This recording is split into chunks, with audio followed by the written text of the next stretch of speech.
And there's only 3 conclusions: yes, no, or another appointment. And every call you leave is going to have those 3 things. But the 4th option is to withdraw your bid.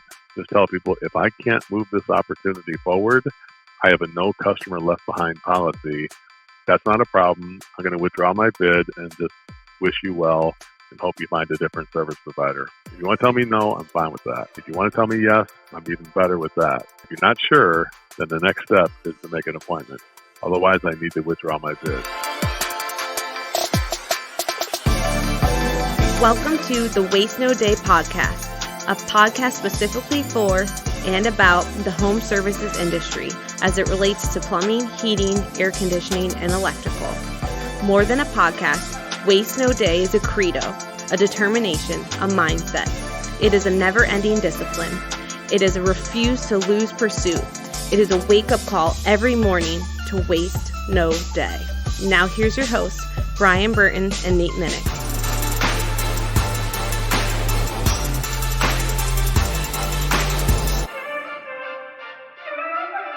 Hey, welcome to another episode of the Waste No Day podcast. Your hosts Nate and Brian are hanging out with you again on this Monday morning or whenever you're choosing to listen to this podcast. And we are excited to invite Uncle Joe Crisara on our podcast for the first time. And we're looking forward to talking with him about the 3 possible outcomes of a call. Before we jump into that exciting topic and all of Joe's incredible wisdom, Brian and I are going to spend a little bit of time breaking down that idea for ourselves. And we'll start with Brian's quote. Sometimes people don't want to hear the truth because they don't want their illusions destroyed. Friedrich Nietzsche. Okay. I like it. Yeah. What illusions could we possibly be talking about? That we have more than 6 listeners on this podcast? No, I don't think we were under any of those illusions, my man. Oh, yeah, true. Well, I mean, 4 if you include us, right? Yeah, well, I can't count my wife. Right. So Sarah's still not engaging, so huh? We have you, me, Mike, but you force him to listen, like, because you give him a chicken wing. Right. So it's 3. Okay, 3. Does Amelia listen? If you send it to her. I actually said she doesn't. Remember the one where you were like, I said, your wife doesn't listen? You said, oh, no, occasionally we talk about it. And she says, you still do that?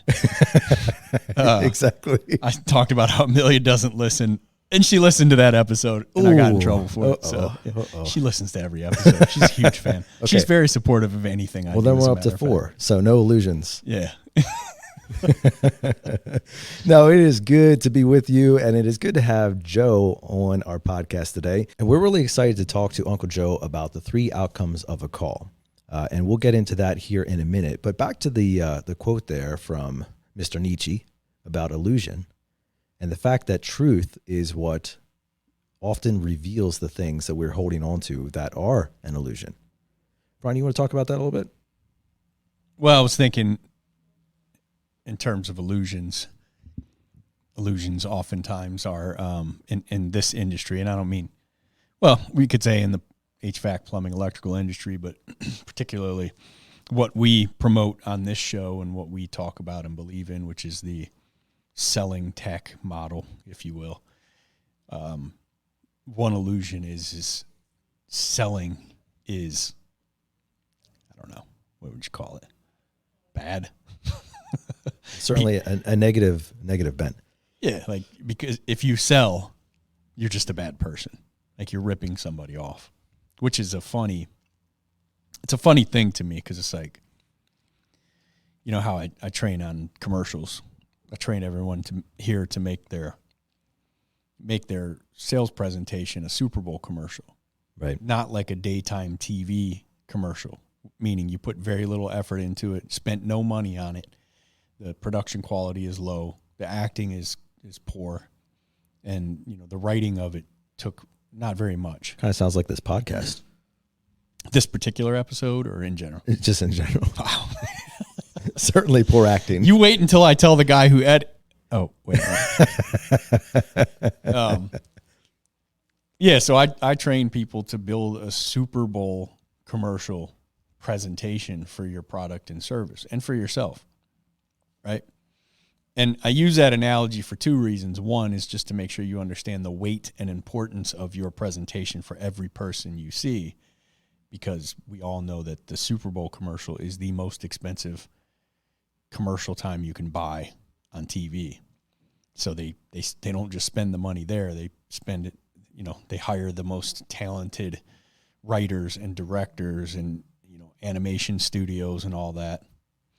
So the weight of the importance in that aspect, but also because I want to point out that all these people who, quote unquote, hate salespeople love themselves a Super Bowl commercial, don't they? Mm-hmm. I mean, who doesn't? You're watching it for the high quality, everything we just talked about. But what is Coca-Cola doing when they're making that commercial and putting it on the Super Bowl? What are they doing, Nate? I would say in a lot of cases, Coca-Cola is trying to tell a story. Okay, they are telling a story. And one that tugs at the heart, speaking back to our Roy H. Williams podcast. Correct. But what is their goal ultimately? Well, I'll do multiple choice. Is it A, so I don't want you going off. Sell more products. Got it. Is it A, to buy stuff from the audience? Is it B, to sell stuff to the audience? I'd really have to think about that a little bit longer, Brian, but I think I get where you're going. I don't want to lose you again. So they put those commercials on the Super Bowl to sell you something. I know they're horrible, horrible people, aren't they? Terrible people. Sell? They're going to sell? Ugh. Gross. Like this mindset that if someone sells something, they're just trying to rip someone off. When at the end of the day, all of our most successful salespeople here, any high producing salesperson, even our low producing salespeople, I would say nearly 100% of the time they present a product, it's either because something is broken and needs to be fixed, something is going to break soon and you'd be better off fixing or replacing it, or they have this thing that they are excited about because it either greatly helped them at home or helped one or many of their clients previous to them being at your home. And they are like, let me tell you about this thing. I got to tell you all about this. You're going to love it, right? It's excitement in whatever the product is. It just so happens that they make money by doing it. But it is not a number one for most people in selling situations. And I'm in of all my Facebook groups, I'm in several selling Facebook groups, which is salespeople. And anyone who even talks about, these will have 50, 60, like Ryan Stewman's group has 100 and something thousand people in the Facebook group. And anytime someone talks about ripping someone off or giving them a crappy product or something, or not giving them something that they paid for, they are drugged behind a truck in that group. Even in these just straight up salespeople world, to talk about not providing value and taking someone's dollars is you're treated like an outcast. We as a society have decided that selling is not only okay, but it's a good thing. But let's stop right there when it comes to the HVAC world in particular, because it's way worse in HVAC than plumbing and electrical. It exists in plumbing and electrical too.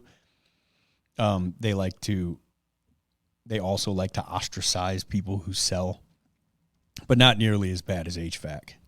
And I still feel like it's because majority of people who are anti-selling is because they tried, sucked at it, which of course they did. They didn't have any practice or training, and decided it wasn't for them. So the people it is for, and these HVAC guys are just so like this. They're all criminals. They can't be better than me at something. That's not possible. There's got to be something wrong with them, right? They're broken. They're just better trained than you, better communicators than you, more, dare I say, likable than you. And that's a big thing, the likability. Because who's buying something from someone they really don't like? Still happens. I mean, that's something that Mike Sheff's talked about in his speech from our previous podcast. What's that? Likability. Mm-hmm. People want to do business with people they like. That's why he emphasized so much the smile. Like bring your face to the equation. Yeah.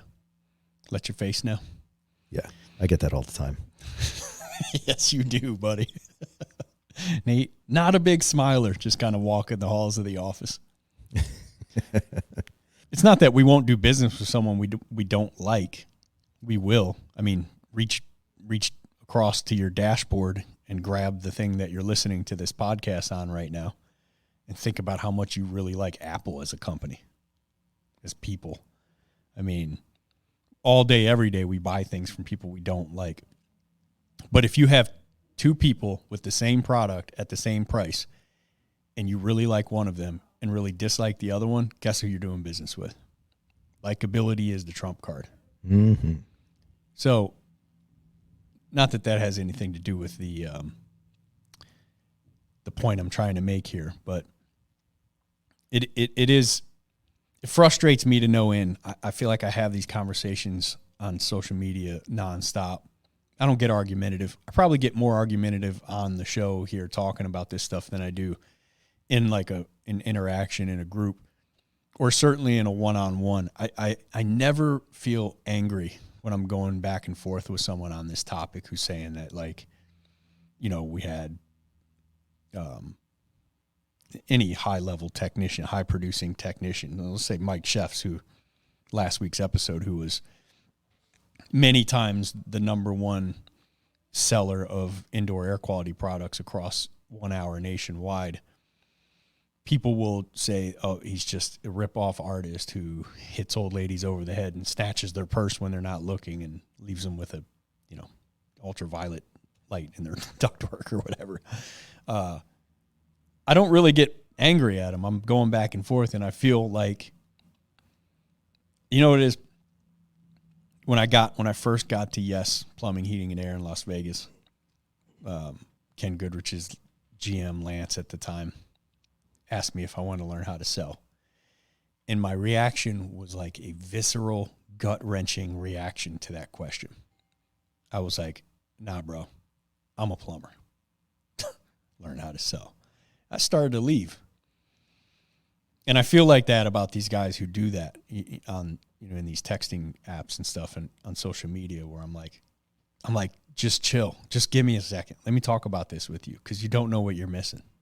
You don't know what you're missing. You don't get. When's the last time you got pissed at your waitress at Applebee's because she was like, would you like dessert? Would you like some dessert? Have you checked out our brownie volcano ice cream thing? Check this out real quick. What's she doing? Yeah. Let's go. Talk about the brownies. Does she want your insulin to spike? Is that her job? She just wants you to get a sugar high on the way out. Yeah. What's she doing? She's selling. That's what She's she selling, is. baby. She is selling you for two reasons. One, maybe she really likes the ice cream, the cake volcano or whatever. Probably. Also, as the bill goes up, what else goes up? Generally the tip. The tip goes up, same percentage, right? So if you tip 20%, every dollar that bill goes up, it's 20 cents more in her pocket. It's selling. Does it make her a bad person, Nate? No. I can't imagine that you would feel like your waitress is a bad person for bringing up something that she hopes you'll like and enjoy. What's it doing to your health, Nate? Well, I mean, in that analogy, nothing good, but it could just be as simple as like telling me about how fantastic the soup is or how amazing one of these entrees is, and just give me a recommendation that I'm like, wow, I've never tried that before. I think I'd like to. Yeah. I'm just pointing out, if we decide to, we could destroy this poor waitress. Sure. For being a salesperson that's looking to decrease my health, increase my waistline, get me in trouble with my doctor. No, she's like, I've had this before. It's delicious. Oh, side note, if you buy it, I make a little bit more money. She's cool. I'm cool with that. Right. In fact, she could tell me, I'm here to sell you because I'll make a bigger tip. I might actually be more apt to buy it that way because I do like honesty. Right. And I would say that, you know, people would ask me if I make commission. I'm like, if you buy more, I make more, 100%. That's not what I'm here for, though. I believe you would love to have this in your home. Right. So what? Yeah. Like, where's all the hate and the vitriol coming from? So I get there are people out there in our industry who will say anything to get something sold. No morals, no principles, just lie outright to get something sold. They do get found out pretty fast, though, don't they? Mm-hmm. They generally get found out pretty fast. So I just want you all to knock it off with the bashing of someone who can sell something and you can't. Grow up. Learn how to sell. Hit up Uncle Joe. Got him on the show today, baby. Service MVP. He'll teach you how to sell. And you can make money, too. You don't have to be mad at the other guy. As Stephen Covey said, there is plenty to go around and to spare. I like it, Brian, and that's a good word, especially with the quote about the illusion. Another illusion that I think Uncle Joe is going to be talking about today is whether you actually have the sale or don't have the sale, which kind of leads right into the 3 potential outcomes of a call. Not to tread all over that, we're going to jump into that interview right now, and we're going to put Uncle Joe Crisara in your passenger seat.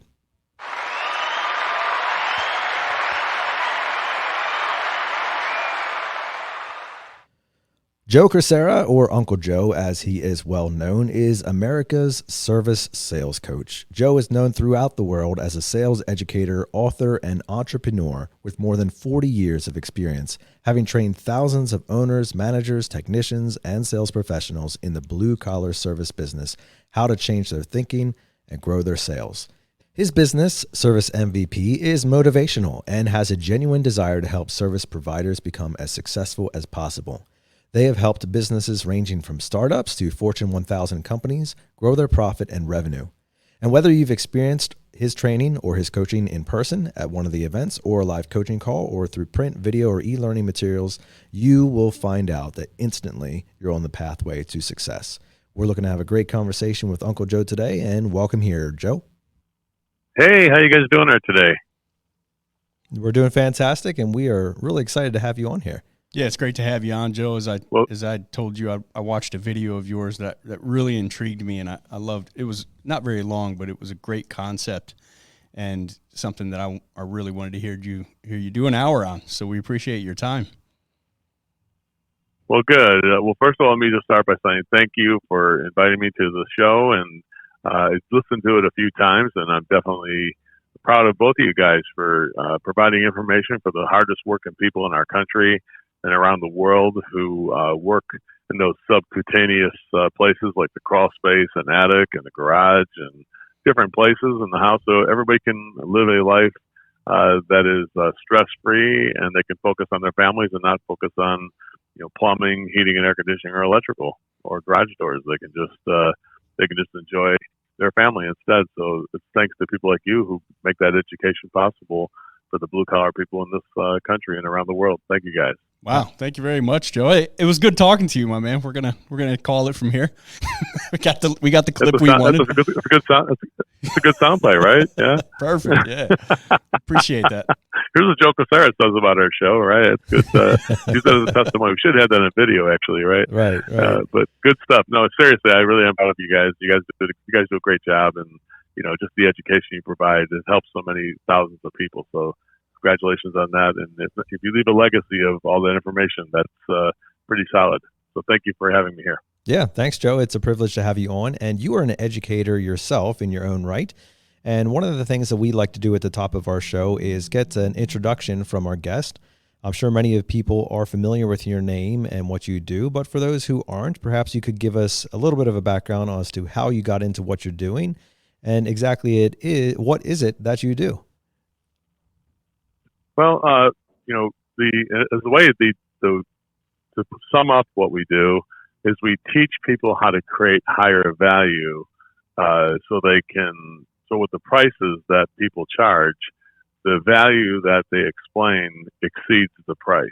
So, with the rising cost of inflation and the scarcity of materials and the rising cost of labor, which is, skyrocketing rapidly, there has never been a service that has been needed more than ours right now, which is how can you communicate, at a higher level that makes that pricing still seem like it's a good investment for people and their families. So that's in the summer we do. I've been doing in the blue collar trade since 1976.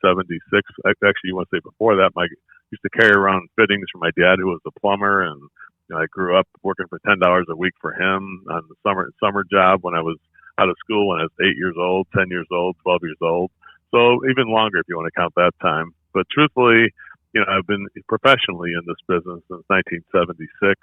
And made a lot of mistakes along the way. How I got into doing this, I made a lot of mistakes the first 20 years, I would say. And then after that, I had some good mentors and people, including customers, who guided me about how to do some of the things I teach, which is basically, how do you diagnose the entire system on every call? How do you diagnose customers on every call to make sure you're in balance between the customer and the technical part of the job? And then how do you make premium, mid-range, economy choices that are personalized and customized for each client? And then how do you bring it to a conclusion and get the job done? That's really it. I invented a trademark phrase called "What should we do?" is a question that we ask to close every single job. Like, here's the prices. What should we do? I got to think about it. Sure, take all the time you want. I'll be right here. What should we do? So basically, we have a lot of trademark phrases and sayings, Joeisms, if you will, and we use those to embed it in the mind of your technicians and salespeople and office people, so they feel confidence and they feel like they can create high value when they communicate, and they feel like they stand on a solid rock foundation, which we call pure motive service. Pure motive service is focusing on the quality, reliability, safety, and health and customer service that we provide each client. And mostly pure motive service is being honest with people, even when it's not popular, even when it's difficult. You're still going to fight upstream to be honest with people. So I'm proud of the program. I am flawed in many ways, as you probably will find out during this hour. But the system we have created is perfect. It is the best system that there is, because 90% of what we teach is working against the grain when clients are trying to go a different route and trying to get them back on track to your solution. That's what we teach. Well, man, we're looking forward to diving into that. We actually had one of your fans on here a couple weeks ago, Dylan Moya. He spoke very highly of you and the things that you brought into his life. Yeah, it's a good example. We changed his life. He was a guy who was just a drain cleaner, and he was made to come to the seminar by his boss. When he left, he was like floating on air, and it changed his life. The arc of his life and his family has changed, and the amount of money he makes and earns, which is six figures plus, double six figures, $300,000 a year he earns, is because of this training. Before, he just would have been a guy making $50,000-$60,000 a year, grinding it out with no end in sight. And now he is a leader. Whichever company he goes to, he will be a leader, and he will be teaching this program to other people. And every time he goes somewhere, they wind up using my services. So that's another good byproduct. A good byproduct for me. Sure. Is that I call it the open hand philosophy, which is that when you teach this to people, you would think that, well, if I teach it, will my competitors find out? The truth is, if you put your hand in the sand at the beach and you set a pile of sand and you try to own it by closing your fist and owning that sand, you wind up with about the amount of sand that would be about the size of a quarter, because you tried to own it. Well, you always believe in the sharing. That's why I don't mind sharing the information here, because I believe that for every time I share it, it creates more interest and desire in what I teach. And if I can help people and it works, that's a great way to start our relationship. That's how I feel about that. Absolutely. And there is so much to learn that even if you were divulging all of your secrets right now, it would take a lifetime to put it into practice. And that's why repetitive learning is something that we love doing here. And it's really why we release podcasts every single week, even though we may be covering the same subject or the same ideas time and time again. It takes a long time for those concepts to take root into your life and actually bloom into fruit that makes a difference, right? Yeah, it's like there's a tipping point where all of a sudden, like Dylan had, we do a thing called total immersion, which is a 1 week thing for 5 days straight, and everybody's asked me, you should shorten that up to like 2 or 3 days. The problem is, I'm basically reprogramming people's mind into doing things using the science of pricing, the science of communication, and reprogramming the mind so it realizes that, wow, I got to remove the dysfunctional things I have been doing and putting the functional things. And it takes, all week long, we're practicing and repetition. Like people will have made a presentation of their services probably 20 times during that week as they practice for graduation of that event. So there's nothing that replaces that. And even that 5 days, it's just a start. And then after that, you're making 2 or 3 a day with your customer and you're learning from that. It's like batting practice, right? It's a Major League Baseball player still takes batting practice before every game, even though you would think a guy who's been in Little League, college, high school, and then Triple A and Double A and Single A would know how to hit a baseball by the time he's 35 years old. But even that guy would still get in the cage and make sure he's got the fundamentals down every single time. With a coach. Yeah, with their coach too, watching, right? Make sure that he sees any flaws. He seeks conflict. He seeks that. Did you see any flaws in my swing? Did you see me do anything that I can correct? I think a lot of times people, their ego is their amigo. It's another Joeism. What they do is they avoid that conflict. They avoid accountability. Whereas a major leaguer does not avoid accountability. He watches film of himself, and his coaches watch him every at bat, and they give him. He's open to that feedback. He wants to improve, and that's what a real pro will do.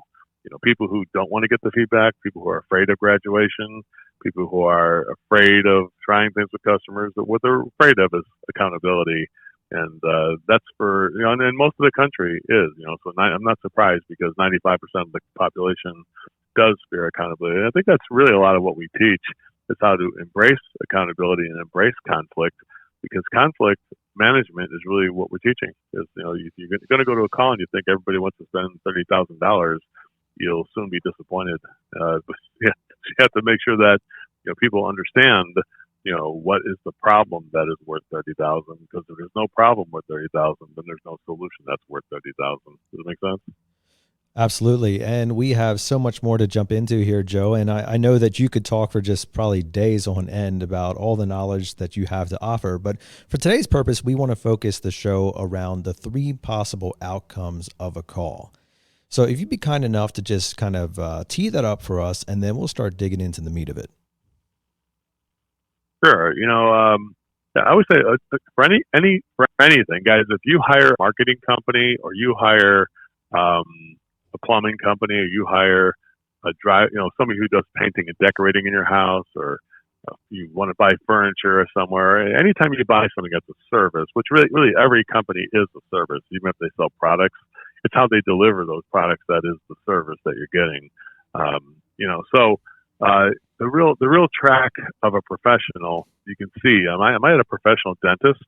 Well, you would know that when you left the dentist's office, the door would not open as you tried to walk out of the office. It'd be like locked. To get from the office to the waiting room where they do the dental procedures to the waiting room, that door will be locked when you're trying to leave. They go, hey, the door's locked. Oh, yeah, that's because we have to make an appointment for the next visit before you leave. And so you don't have to go any further than your own dentist to see the dental marketing system, which is don't let people leave until we book the next appointment. So with that thought, I'm like, yeah, why are we letting people leave without the next thing we're doing, right? So you give people the prices, you figure out you tell them the problems, you tell them the prices. At the end of it, you say, what should we do? And then, you go through handling objections and stuff like that. But there is a time when some people are like, you know what? I don't care what you do. We're going to have to sleep on this, or we're going to have to pray on it or something like that, right? And then you're like, okay, I understand. So how much time do you need? Well, I need 24 hours. All right. Well, then if you need 24 hours, now are you interested or not interested? I'm interested. Well, if you're interested, then we need to make an appointment to bring it to a conclusion. So the next step would be to make an appointment for after 24 hours. So 24 hours today is Thursday. So tomorrow will be Friday.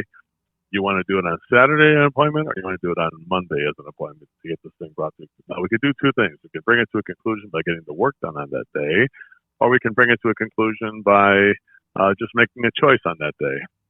But we got to make an appointment to come back here and get that set up. When is a good time to do that? So that's just has to happen as a matter of fact. It's not even like, do you want to make an appointment? I'm saying we need to make an appointment. That's how we do it. And the customer's like, well, what if I don't want to make an appointment? What if I don't know my wife's schedule?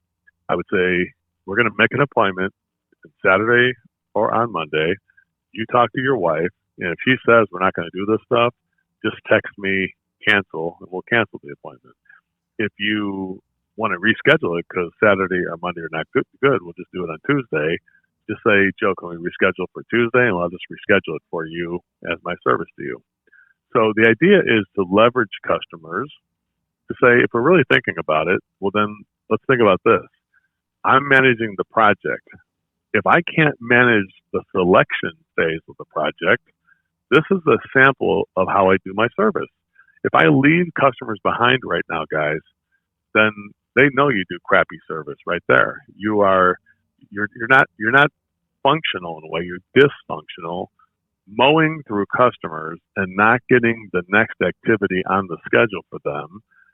What's going to happen when there's a installation? You probably won't get that on the schedule either. You probably say, I'll have the office call you back to schedule it. You know that's a crappy service provider right there, because the person who sold the service should have been prepared with an installation date before they gave somebody prices. Should have been like, I'm going to present this to the customer. You call the office. When's the next time we can do the install? It can't be till Tuesday, Joe. Okay, well, good. I'll know that when I sell the job then today. So now you sell the job. You say, well, when can we do the job then, Joe? Well, if I said I could do it Tuesday, what would happen then? Yeah, we just get it done. Okay, good. We'll put it on Tuesday. That's what we're going to do. They should know that going in. So bottom line is this, guys. Any service provider of any trade or anything you purchase, if they don't have the next activity and you just put money down, how can you have confidence that that person is competent enough to complete the project you're trying to do? Does that make sense here, guys? Like, let's say you buy remodeling for your basement, and the guy's like, okay, well, let's get together next week sometime and we'll sign the contract. It's like, what day next week? I don't know. The guy says, I don't know my schedule. And that already tells you that the service provider is so disorganized that he did not even prepare to sell this job, and you are now like an afterthought. But here I am about to give you $150,000 to remodel my basement, and you don't even know your schedule next week? Is this really a professional, or am I really dealing with an amateur? What do you think about that? Is that, and that is when you're talking about setting the job up to do the job, but would you say that in the same way about, say, an electrician who the client says, we'll have to meet back up when my wife can be here, and the electrician says, let me call the shop and see what we have available? Yeah, how about this? There's a lot of different things on that, right? It could be, give me the prices, or email me the prices, and I'll talk to my wife and call you back later. Customer might say that, right? Mm-hmm. And I would say, I can do better than that, actually. What's that? Well, let's go ahead and select one of these first so we know which one that you can endorse to your wife. And then I'd like to make sure that I get on the phone with you and your wife so you and I together can present it to her, because to me, it would be bad service for you to present solutions to your wife because you're not an electrician. Since I'm the electrician, allow me to present the service to your wife so she is informed as to what she gets. Because here's what I believe in. Write this down, everybody. I believe in equal access to the information. And right now, your wife is going to be disrespected if we do it your way. The way you're trying to do it is you're trying to take an electrician's information, tell your wife about ohms and amps and volts, and she's going to not understand it, or you're not going to tell her at all. You're just going to tell her the price. And I do not expect your wife to make a purchase without knowing what she's going to get. So the functional way would be to let me do my job and explain this to you and your wife together. So let's make an appointment to come back, or do it via Zoom if you want to, because I don't have to have an actual in-your-house appointment. I could do a Zoom appointment. Let's make a time and date where we can get together on this and make sure that your wife has got equal access to the information so we can show her the respect of getting the information so she can make an informed choice. What's a good date for us to do that? So we got to do that. Either do it. You want to do it in real life, or you want to do it on the Zoom? Let's do it in real life. She doesn't like Zoom. I don't either. Let's do it in real life. What's a good day? Saturday or Monday to make that final choice? yeah, let's do Saturday.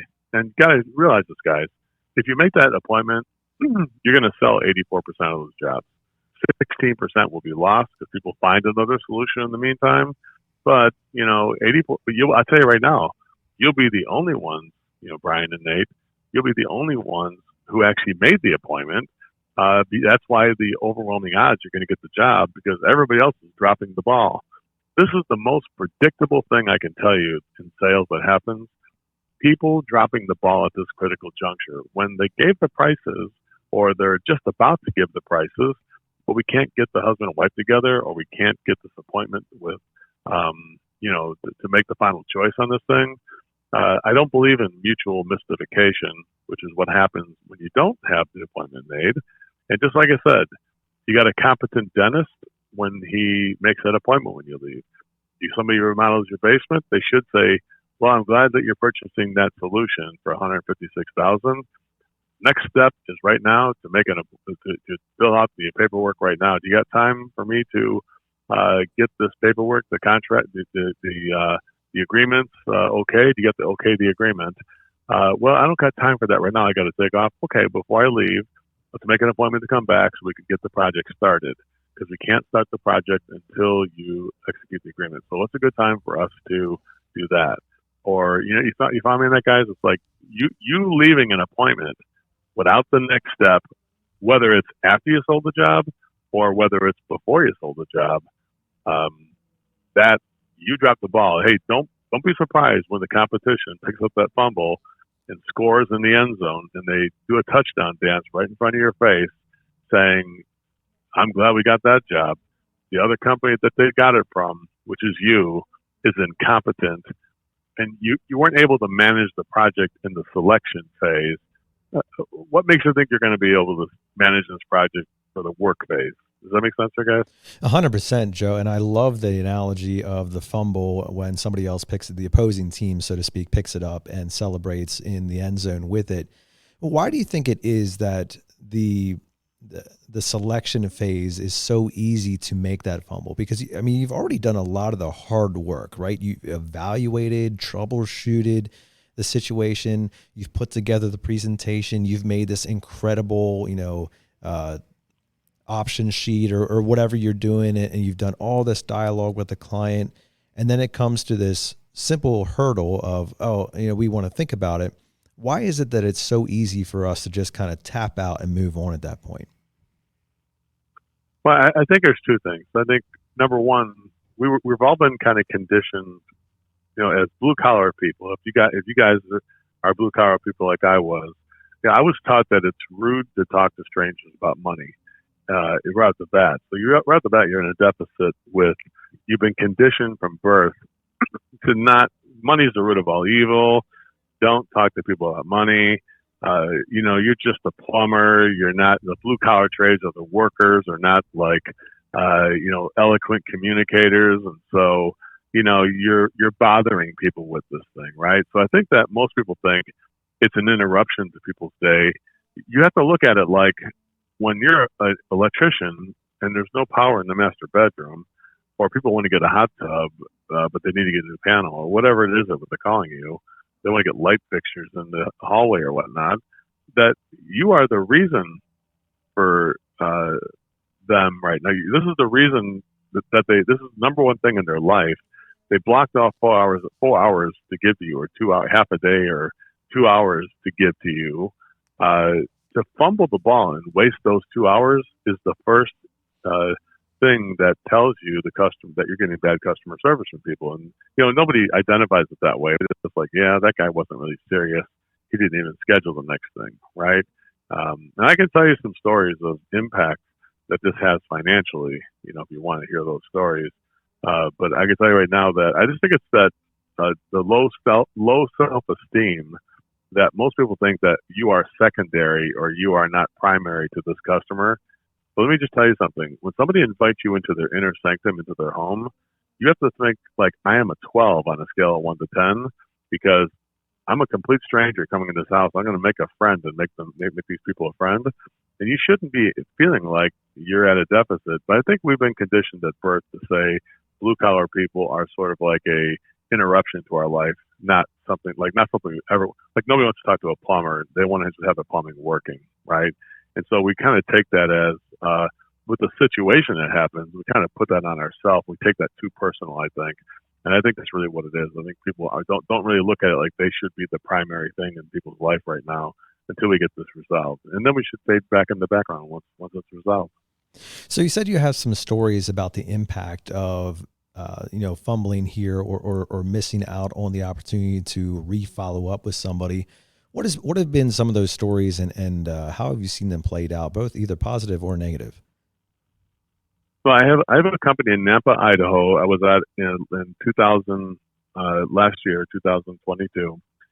In April 23rd, they called me out there. Now this is a plumbing company with 11 plumbers, and the company never really did more than $175,000 in any month. And they were just starting to do the price options, like doing the science of pricing. They were learning how to connect with clients, and they were just kind of getting it together in that. And they were doing good. They were picking it up. And then I was there for a week, and I said to this team, listen, guys, we got a ways to go here, obviously. You guys are just getting started. You watch some of my videos, and you're doing good with it. We see the uptick in the pricing. I said, but what I don't like to see here is this conversion rate is so low. You're at 40% conversion rate. That's not acceptable for service. I said, service calls should be 92 to 96% conversion. I said, I think I know what the problem is. At the end of the call, if you don't accomplish one thing this week, we're going to do a thing here this week.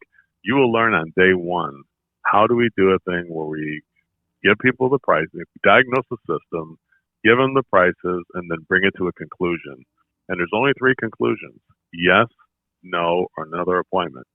And every call you leave is going to have those 3 things. And if people don't want to make an appointment, then the 4th option, I don't want to even bring up, but the 4th option is to withdraw your bid. Just tell people, if I can't move this opportunity forward, I have a no customer left behind policy. That's not a problem. I'm going to withdraw my bid and just wish you well and hope you find a different service provider, because I can't go back to my boss and tell him after 2 hours of being here that we didn't move this project forward to at least get the final selection. So if you don't want to make that selection, just tell me no. If you want to tell me no, I'm fine with that. If you want to tell me yes, I'm even better with that. But if you're not sure, then the next step is to make an appointment. Otherwise, I need to withdraw my bid. So should I withdraw my bid or should I make that appointment? What should we do? We cannot do this. So that week in Nampa, Idaho, they were dumbfounded on Monday, like, so this is really happening? I'm like, oh yeah. I said, by Friday, your dispatcher will be taught this week that if you don't have a yes, no, or another appointment, you will not get another call. So when you finish a call and you call in and they say, yeah, how'd it go on the call? Well, right now they're thinking about it. Oh, good. They still thinking about it? They're interested? Oh, yeah, they're interested. They like me. Well, if they like you, when do we book the next appointment? Oh, they didn't book an appointment. They're just going to call us back next week. Well, Joe trained you for 4 days on what to do, so you know what the next step is going to be then right now, right? What is that? Well, the next step is a U-turn to go back to the house and book the appointment or withdraw the bid. You're not allowed to get a call. There's no more calls here for you. You're on furlough. You're now unemployed unless you go make that appointment. Well, did Joe not tell you that? He did tell us that. I thought he was just full of it, though. No, that's happening actually right now. Well, here's what happened, guys. During that week, I told you before, this company never did more than $175,000. They finished that week at $124,000 for that week, knowing on Monday this is what's going to happen. So they said, you know what? We might as well just start doing this now. Wow. So they start doing it that week. During that week, they did $124,000. I was there, right? Everybody just said, okay, game on.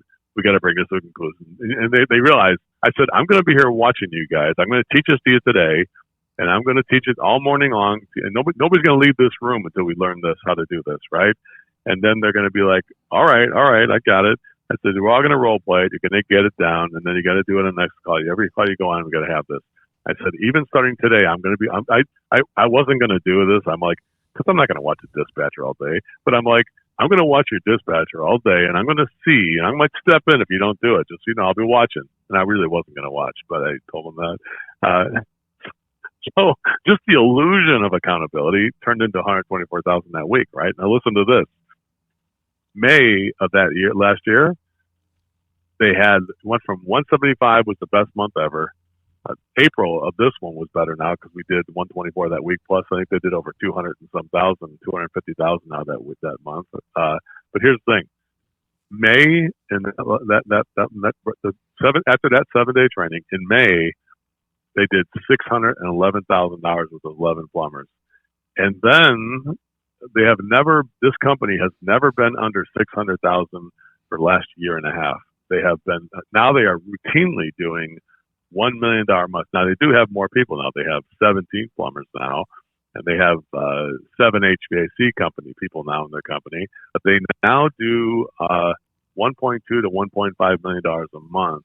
And if you ask the owner of that company, he will tell you this. What I'm talking about with you right here today was the thing that made it all come to life. That you can talk about making prices, you can talk about lip service, about presenting stuff to people, but if you don't get it brought to a conclusion, that's really where the rubber hits the road. And it does make a big imprint on us all that, yeah, that is crappy service if somebody doesn't. If you buy a TV from school, wouldn't you expect them to set a delivery date or something like that? I mean, yeah, what's the next step? I don't know what to do. You don't know. I just spent $4,500 on a TV, so whatever it is, that's it. So that's the financial impact. This will literally triple your sales overnight. This could be the most important hour that anybody has ever listened to in their entire life. And this, guys, this is not just for, mechanical trades, but even in your own family, right? You're going to do something with your family. Let's commit to it by putting it on the schedule and getting it done. Don't say, we should do something this weekend. Yeah, dead ass. Make yourself schedule it, and then you'll have something done this weekend. Then you know you're doing something. It's on the schedule. Hey, I got a schedule for us to go to the botanical garden or whatever you're going to do. Go to the zoo, go to the ball game, go play some basketball with your son. Put it on the schedule, and then you're actually going to do it. Does that make sense there, guys? Absolutely, and that's sound leadership advice across the board. You're absolutely right. If it matters, it goes on your calendar. As much as we like to say, oh, we're pretty free people, we do whatever we want to, we do follow a schedule at the end of the day. And if we want something to mean something, we put it on our calendar. We do that with dates, we do that with holidays, we do that with family get-togethers. Why not do it with your career?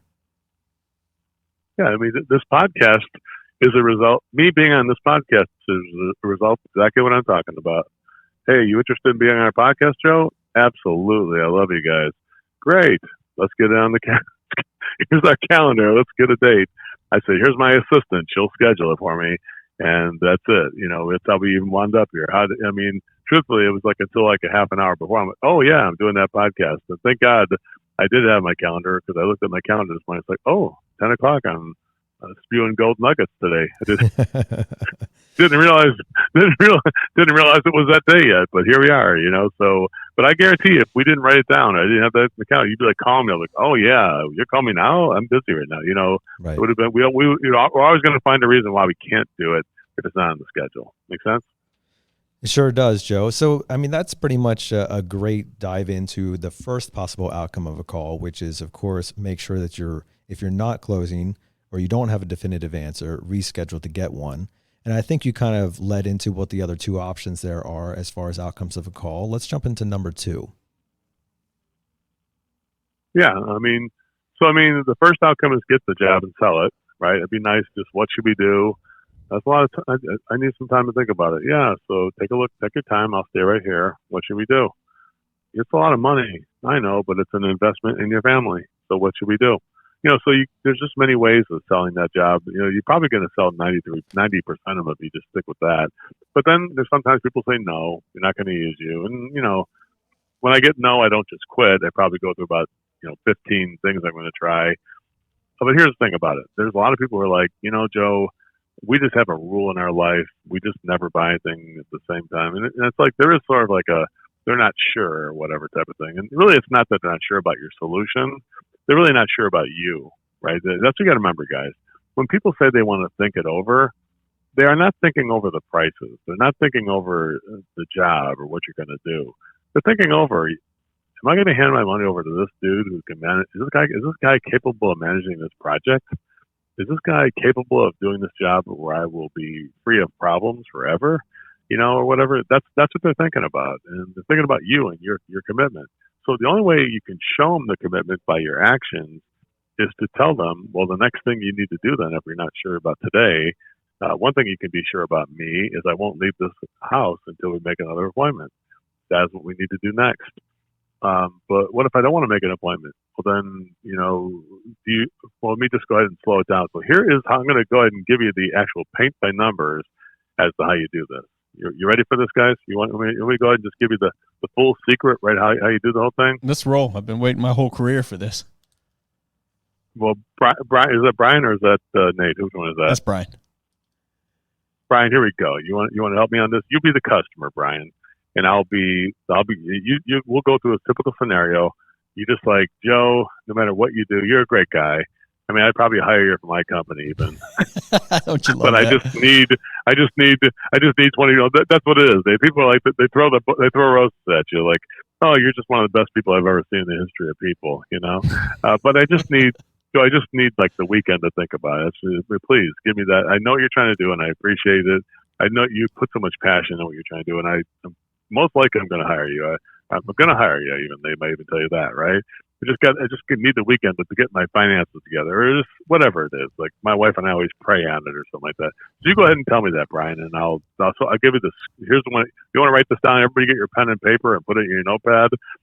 You want to record this one segment, and here we go. It's going to be the role play that we can all go home and have. We got this golden nugget, and we can take it with us. So Brian, right. You go ahead and tell me.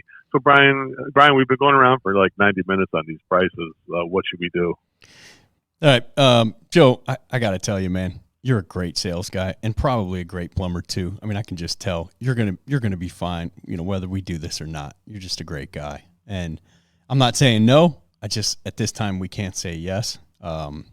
We always talk to my wife's brother about these kind of things. He's just such a wise person, and he's on a mountaintop right now and won't have phone service until Monday. So. It's Thursday here. If you can just leave the quote for us to go over, we'll maybe give you a call back Wednesday, Thursday. Well, I can actually do better than that, Brian. First of all, can I just say something? Sure. Yeah, your brother-in-law is so lucky to have family members like you to keep him in the loop and really include him in this kind of thing. I mean, it's so nice that he would give you his advice, and it's so nice to have somebody like that you can respect him because you don't see family stay together like that so much. So thank you so much for showing me that, and thanks for the opportunity. And I'm happy that you're going to check in with your brother, okay, on this thing. But first, let me ask you a question, Brian. Are you guys interested in my solutions, or are you not interested in them? If you're not interested, just tell me no. Are you not interested, or is there some interest in my solutions right now? Oh, we're probably 70-30 that we want to do it. It's just, we just don't make a decision without talking to Kyle. I get that. I get that 100%. So I want you, and I want Kyle to know about it too. I want him to know about this too. So I'm glad you brought him up. It's going to be helpful. It's going to help me perform better service actually by telling Kyle about this. I agree with you. So here's the next step then. If you are interested, if it's 70% interest and 30% not interested, again, you can always just tell me you're not interested, and I'll just wrap it up. And you don't got to bother Kyle anymore. You just don't bother him. Make sense?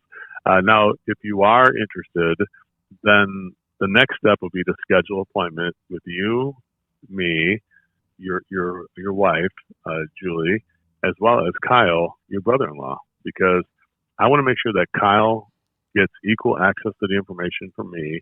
So we need to make an appointment. Now, if he's not in the area or whatnot, we can always do it via Zoom. So I'm going to give him a link, and I'm going to give you my cell phone number at the same time, Brian, so that if you talk to Kyle and he can't make it at that appointment, then you're just going to reschedule it for a time that's convenient for him and you and your wife, Julie. So let's go ahead and make the appointment. So how much time do you think you guys need? When will Kyle be back from the top of the mountain? He won't be back. He's on Mount Kilimanjaro, and he'll be at base camp, which he'll have a satellite phone. I can't really tell you when, but he does call and check in when he gets back to base camp. So, how often does he call in to check in? Probably every 3-4 days or something. When the Sherpa brings him back down, So I'm going to do this. You want to wait that long to get this job done? I think we're okay to wait. Well, what do you think, Julie? We good? Julie? Excuse me. Yeah, we're good to wait. Okay, thanks, Julie. I'd like to get it done, Brian. That's what she would probably say. That's okay. We'll do it your way. It's been too many episodes since I made Nate role play as my wife, so I just had to bring that in there. Yeah, I get you. So let's go ahead and do this, Brian. Let's go ahead and make it. Let's go ahead and make it for Utah. I'll wait. You guys wait for that phone call from base camp. I'm going to make this appointment. Today is Thursday. I'm going to make the appointment for next day at the same time, here at 10 o'clock my time. And then if you meet with your brother and all of a sudden I'll be on high alert. So if you meet with him at base camp and he says, can we do it right now? You let me know when that will be. I'll especially between 3 to 4 days from now, I will be especially on alert for that. Otherwise, let's make it for Thursday for now as a placeholder, and then I'll come back out to your house and talk to you and Julie, and then we'll have him on the satellite phone, and I will show him on a Zoom call what we're doing so he knows, and he has equal access to the information. We can respect him and his time, so we don't waste time off that mountain by making sure that we make that time good so he can get the information he needs to give you guys the advice that you want, right? So I'm going to make it for next Thursday, and if he wants to get it done sooner, you're just going to call me and reschedule it for sooner. Or if you can't do it till after that Thursday, you just reschedule for after that Thursday. But that's what we're going to do before I leave here today. So next Thursday at 10 o'clock, and then are we okay with that? So what should we do about that? What do you think? What should we do? That makes sense to me. Julie, does that make sense to you? I think that's a great idea. Oh, yeah, that's fine. Exactly. That's how it goes. So there you go. So we'll say, what if we don't make the appointment? Go ahead and tell me that. What if we don't want to make, or did you say what if we don't make the appointment? Yeah. What if we don't commit to an appointment with you, Joe? Okay. What if we don't want to put something on the calendar just yet, Joe? Well, then you're already giving me the answer, Kyle. Brian. You're already giving me the answer, Brian. The answer is no.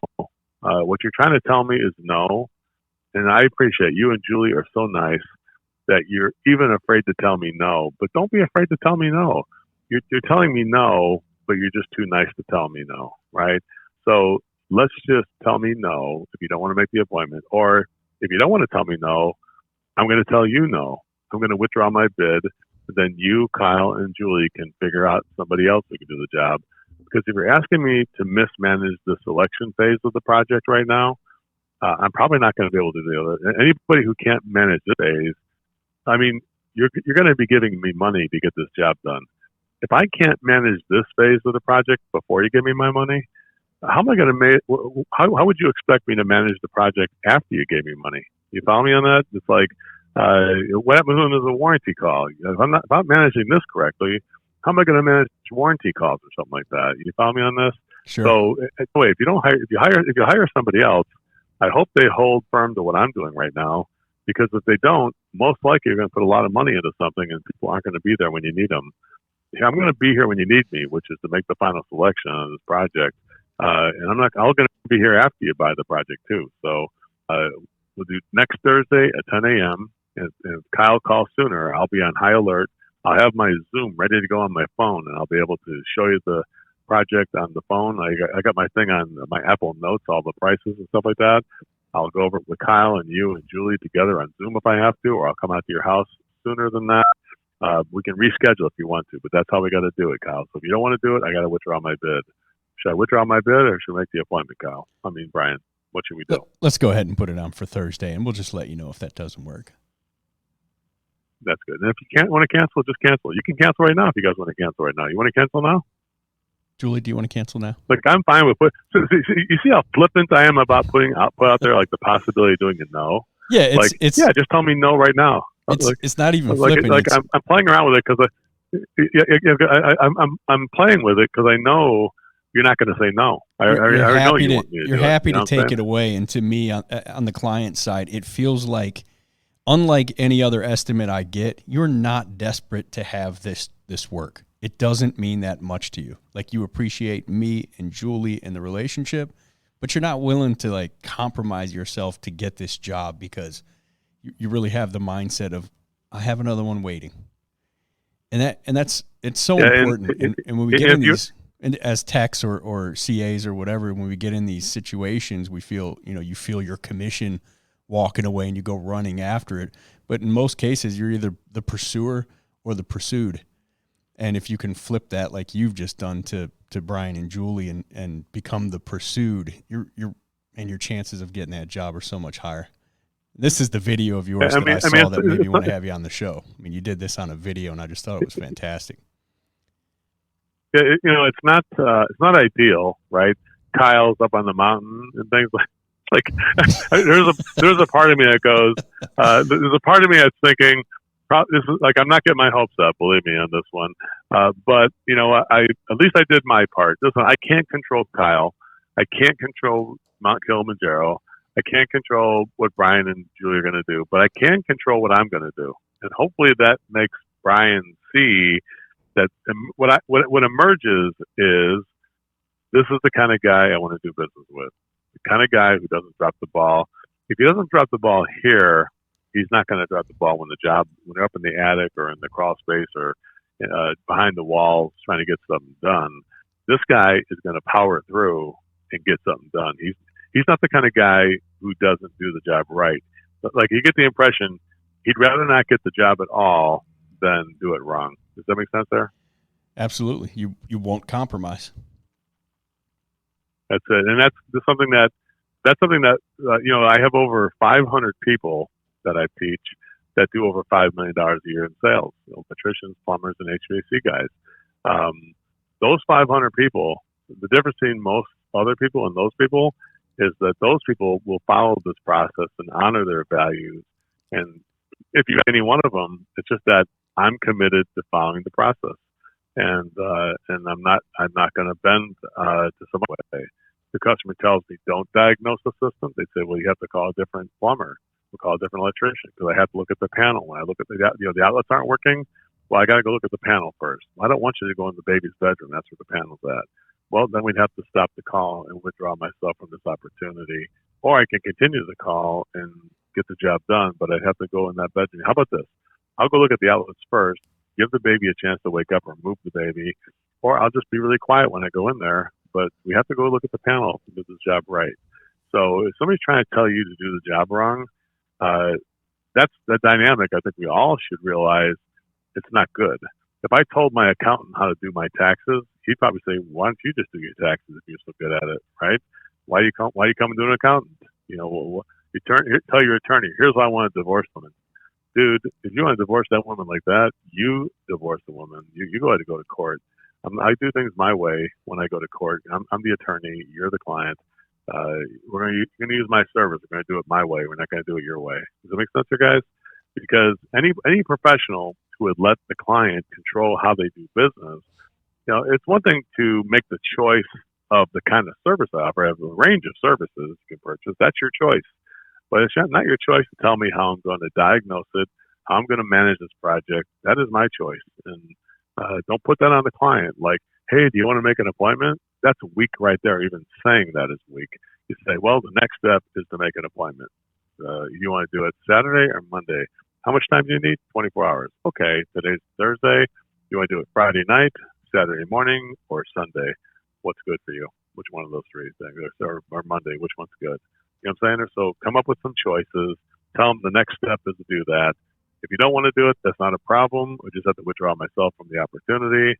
You can hire somebody else. And hey, when it fails with the other guy who managed the project wrong, just call me back. Don't be ashamed to call me back. I'll help you with it even then. It's not a problem. Make sense? That's kind of what I told several clients that before, guys. It's not a problem. The truth is, you're not going to lose anything because you can't lose what you never had here. Or you never had the job. Why are you worried about losing it? So, Joe, I have to ask because, I mean, obviously you're a well-polished and developed individual who has spent years crafting all those phrases and the tonality that goes behind Joeisms. them. The Joeisms. If I'm, a tech listening to this, I'm saying like, man, that sounds so good, but there's no way I'd have the guts to say some of those things to a client while I'm standing right in front of them. How do you help somebody overcome some of that internal struggle that just they make themselves believe like I can't say those things in front of a client. It's going to make me feel uncomfortable. Well, it's because probably right now you can't go from like like I don't know if you guys, if you ever had a baby, you guys ever have kids? You ever have kids? Either one of you guys? Not personally, but my wife has. We both have 4 kids each. Well, your wife had, yeah. If you had a child, we would all think we could play. Oh my God, a son! I had 2 sons, and I was always shocked to figure out that the little boy comes out of the womb, doesn't play baseball. Like I got a ball and I got a mitt for the little baby and just the baby. So I tried to throw a little soft baseball at him and he just bounces off his head. He doesn't even try to catch it. And it takes him like 3 months before he realizes that's a ball and he tries to reach for it even holding it is a challenge. So you got to say, we got to get that victory first. First, hold the ball. Next, grab the ball. Next, oh, he caught it. He's like, 6 months old and he grabbed it in his arms. He reached for it and he grabbed it. That's a victory. You're doing a high five after 6 months. You realize that a year and a half later, he's throwing the ball at you and you're trying to catch it, right? So the bottom line is that you got to be able to respect, I call law of the harvest, that you have to plant the seed. Like this is just a seed we're doing, right? I call it unconscious incompetence. You never knew something like this was possible. So it's like the seed we're planting. And you're like, wow, your imagination is like, I can't do that right now. And of course you can't. You're just unconsciously incompetent. You didn't know. You're unconscious to the issue, and you couldn't be competent because how would you know? Then there comes a time when you learn it like this, like on the podcast, and now you become consciously competent, consciously incompetent. You know what to do now. You see what I just literally laid it out for you, but you're going to be incompetent because you don't have the confidence or the strength or the tonality and all that kind of stuff to do it. Then you keep trying it, though. You try it a couple times, it fails, and there's that magic time when it worked, like catching that ball for your baby, and then you become consciously competent. You're like, oh, yeah, I can catch it, but I got to try hard every time. But then you guys know when you grow up as a kid, there comes a time when somebody throws a baseball at you, you don't even think about the ball or the glove, you just catch it. And now playing catch, somebody throws a ball 90 miles an hour, you catch it. It's not even a flinch. You don't think about the ball and the glove and squeezing your hand. It just all happens in one motion. You have that muscle memory where you're like, I got this. But remember, there was a time when somebody would have thrown a 90-mile ball, you just have a big lump on your head. You wouldn't even reach for it. You'd be like, oh my God, there's something 90 miles an hour coming at me. What do I do? And you try ducking. Maybe you think you tried to do your first instinct back then, right? So, respect the law of the harvest. You plant the seed, you harvest an idea, you keep fertilizing the idea, you put some sunshine and water on it, and it can't grow any faster. The seed grows, and then it takes time for it to grow. And then when it does, then the fruit is there at the end. And that's the law of the harvest. So you got to make sure that, by the time you get to where you're unconsciously competent, you don't got to think about this anymore. You're just doing it. That's like for me on this kind of a thing. I'm always shocked that nobody does do it. I mean, for myself, because I'm unconsciously competent at this. I would not. And the only thing I do is I see my own employees working with me at Service MVP, and I'm like, yep, I never really gave this lesson. I didn't plant that seed with them. They still don't know how to catch the ball. They're not even reaching for it, right? So I'm just conscious of and empathetic to the learning process because I'm an educator. I'm not somebody who is a magician who can make that happen for you instantly. But hopefully I could just inspire the imagination so you can see what is possible and help imagine possibilities. Does that make sense? Sure does, Joe. And it's so well said and clearly something that I think all of us can begin developing and stepping into, because it does take a while to gain that confidence. But the becoming consciously competent, I believe, is the end of that journey. And that's what we're shooting for. It's unconsciously competent. So good, you don't got to think about it, right? That's the top of the chain. So it's the unconsciously competent. People who do things so good that you don't got to think about it. When you first start the podcast, you're probably unconsciously incompetent. Now, what do you do here? Oh, we were consciously incompetent. We knew all about it. You knew what to do, and you didn't do it. Yeah, and then people, you had to teach people, hey, we got to coach these people before we interview them and tell them no swearing and things like that. See, I purposely didn't swear, so that's because you told me to not to.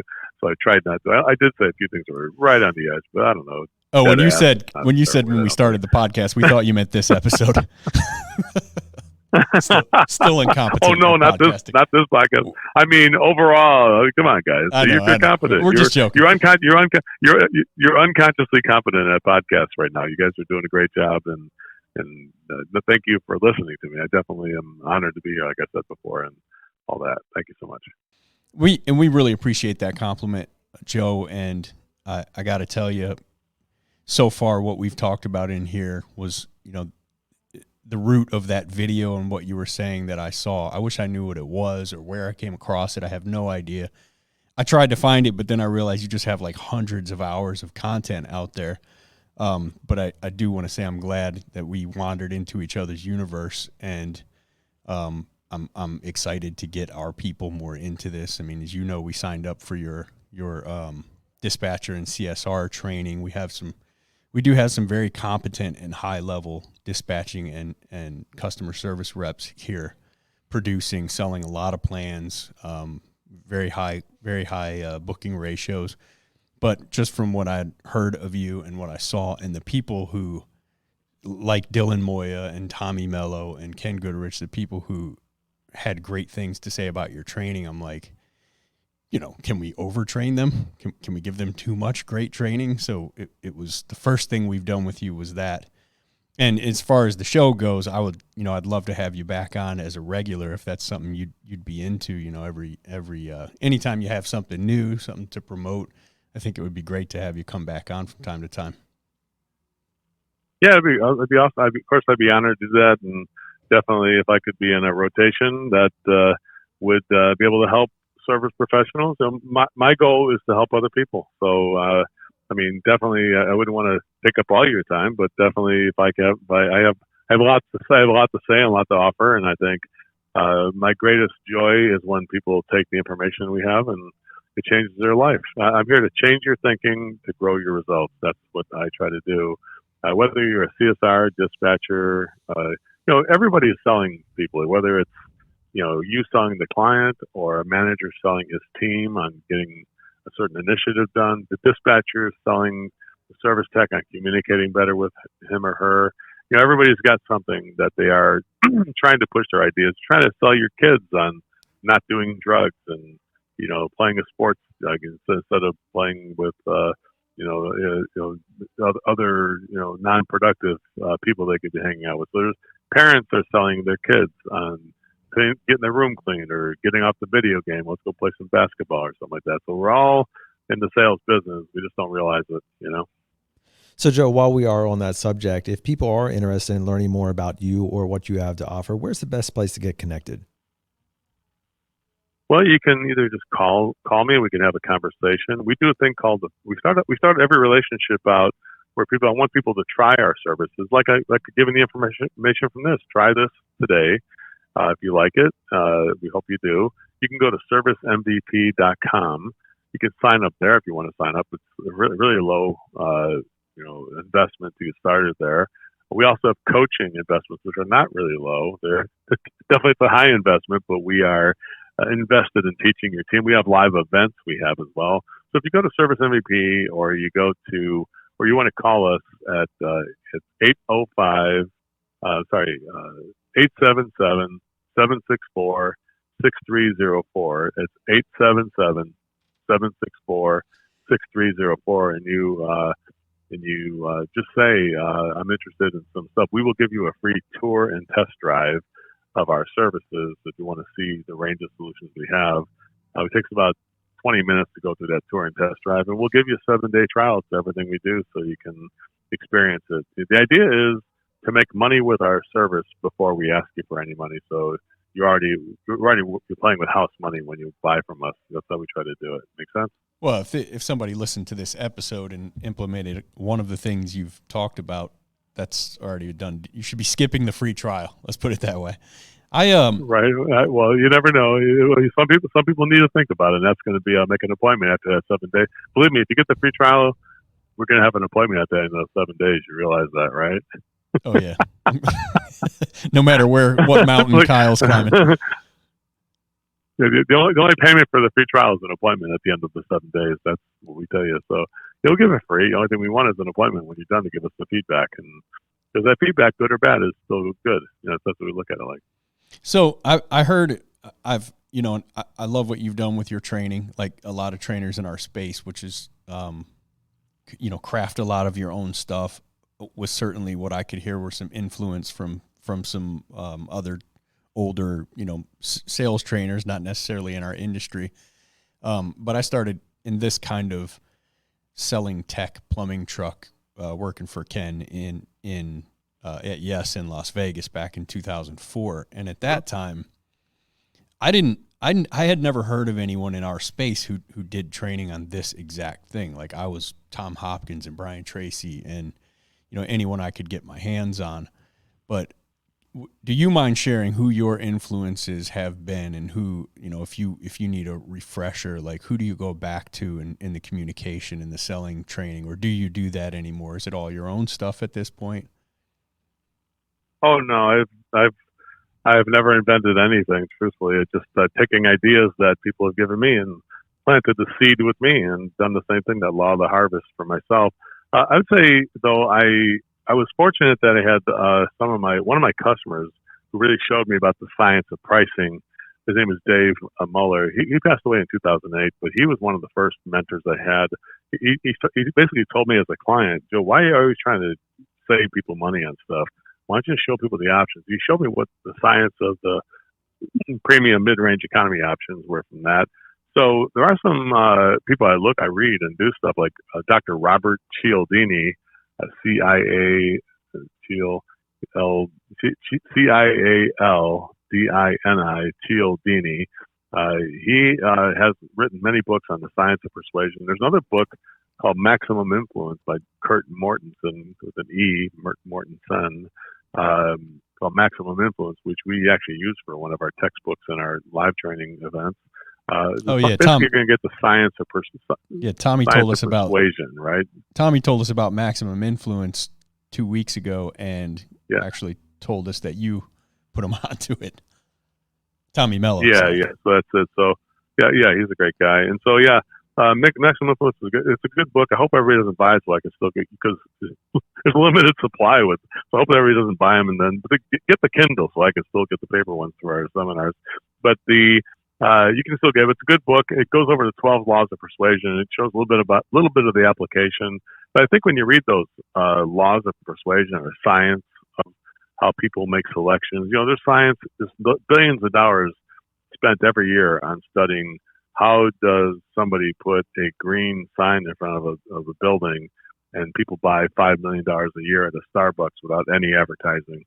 How do you get people like a zombie state buying $6 coffees, every single day, and then adding on and spending $20 on a couple eggs and a thing with some peanut butter or whatever. So the bottom line is that there's a science behind this. The way it feels when you walk in, the way they communicate both verbally and non-verbally, and so there is something there. So I would say, start by saying this isn't just learning how to talk with customers. It's a bigger subject, because in a way you're learning how to use the science when you meet people or just connect with people, and to listen better and things like that. So a lot of things are in that book that go over those books. That's how I like to do it, is from the base, because I realize that people in the blue collar trades need to know how things work. They're not the kind of people you just say, talk like this, electrician. Some guy is electrician and master electrician in a place like Boston, Massachusetts, or whatever, Connecticut. There's no way he's going to listen to me. But if I tell him, hey, listen to this study, and what do you think of that? Yeah, that makes sense. So I say, well, here's how you do that. Oh, now that makes sense what you're saying. So if I just try to tell people what to do without that science, especially for people who are brought up in a trade that is based on science, for plumbing, electricity, and HVAC, and garages and things like that, those are things that are, there's different things that are, the tension, the pressure, the ohms, amps, volts, superheat, subcooling, all that stuff is all a science. And so they need the science of this too, to be able to have the confidence that there's something that is universally true, not just something that somebody made up and threw at them. So I never tell people that I invented anything. I'm just a facilitator of I call them the laws of nature, in a way, the laws of things that are out there. And, just like gravity, the law of contrast, where I show people one price that's higher, and then the other ones are less money. It's just like gravity. It makes people just choose one. They make the bottom price looks like less money when I show them something that's more money first. That's the law of contrast, right? So every one of those laws apply to what we teach. And if you ask me, why are we saying these words?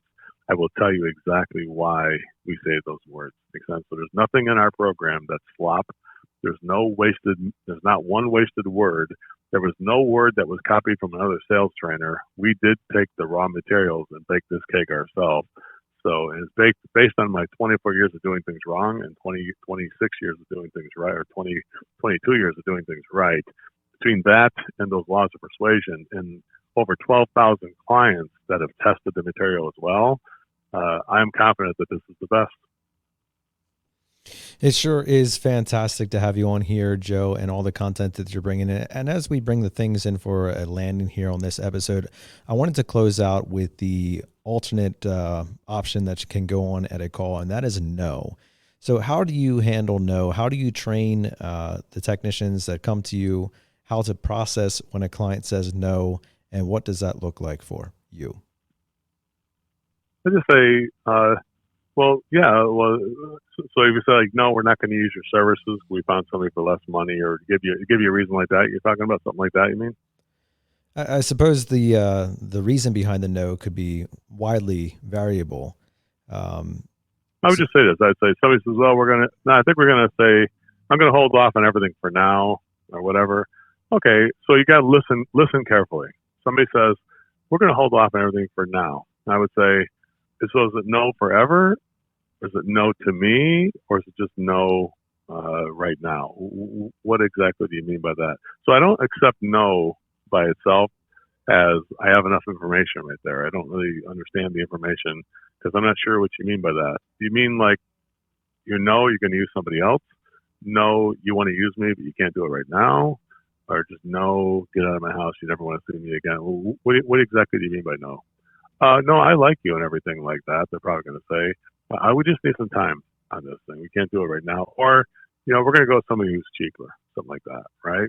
So if they tell me, no, we're going to go with somebody who's less money, you're more money than somebody else. We only have so much money to use. We are going to go with somebody else. And I would say, well, let's talk about that a little bit then. Listen, I don't mind that you think you're trying to save money, right? So how important is how important is it not to waste money? It's really important. Yeah, so let me ask you a question. So if you're going to go with somebody else, let's just go over and do a little review here. Make sure you're on the right page. So I gave you 6 different choices, 2 premium, 2 mid-range, 2 economy. How many choices did the other guy give you? 1. So he already cut corners on 84% of the choices. What makes you think he's not going to cut corners on the workmanship? Yeah, good point. Like I gave you a 12-year warranty and service program. How many years of service did he give you? Did he just give you the warranty? No, he only gave me a 5-year warranty. Well, does he not think he'll be in business for 5 years or more than 5 years? Or how come there's no service plan? Because right now you're about to buy a butt solution. You know what a butt solution is? You could have had the warranty and commitment for 12 years, but you chose somebody who wasn't committed. And that is the most expensive purchase you're going to do. So what should we do? And I give it a second chance. Here's what I can tell you. If I hear the word no, I want to hear it minimum of 6 times. Before I want somebody to tell me, Joe, I think it's time to leave my house. And even then I would say, you think it's time or is it time?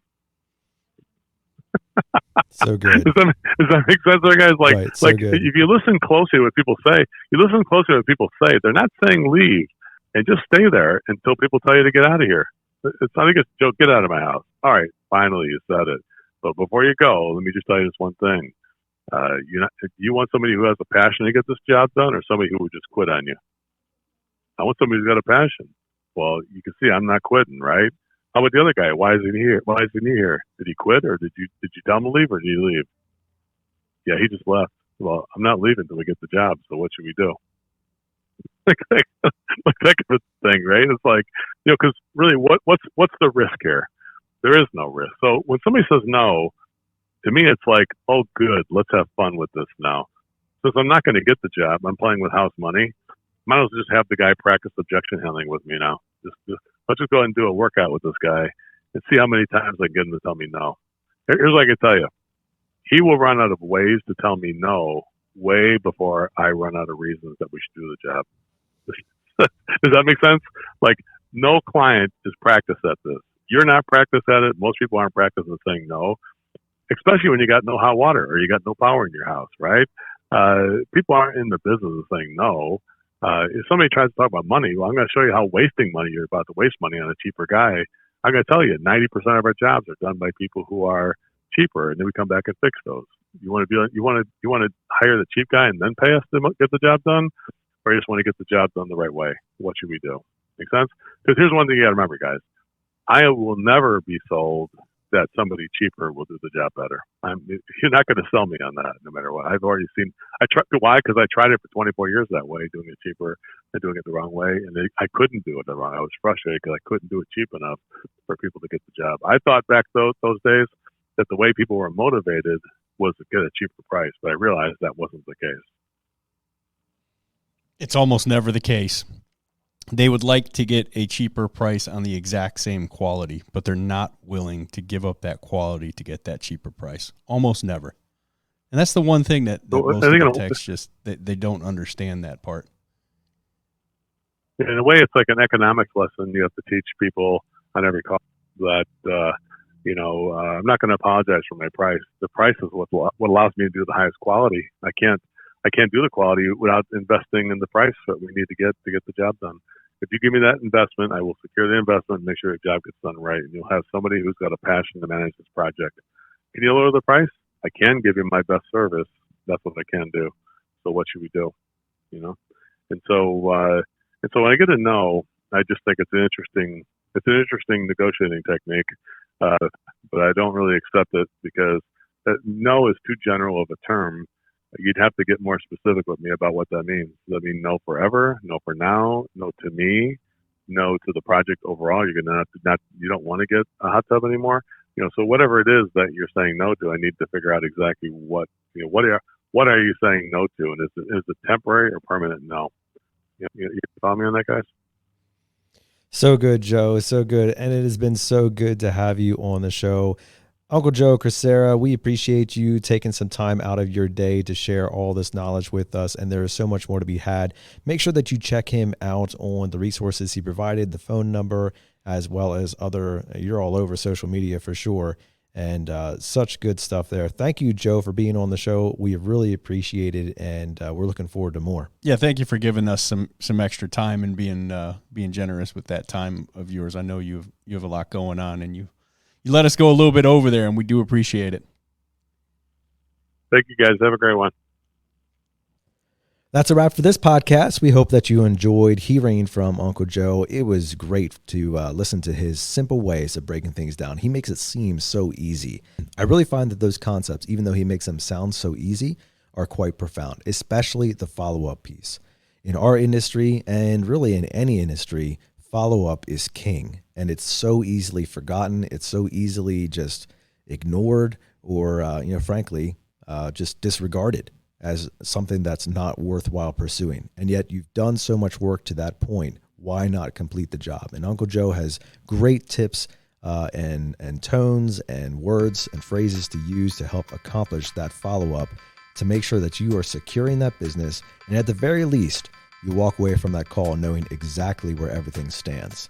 I hope that's a great challenge to you as something that you can work on and improve in your own personal truck. And we want to leave you with our challenge now, which is to make sure that you are choosing to wake up every single morning and waste no day.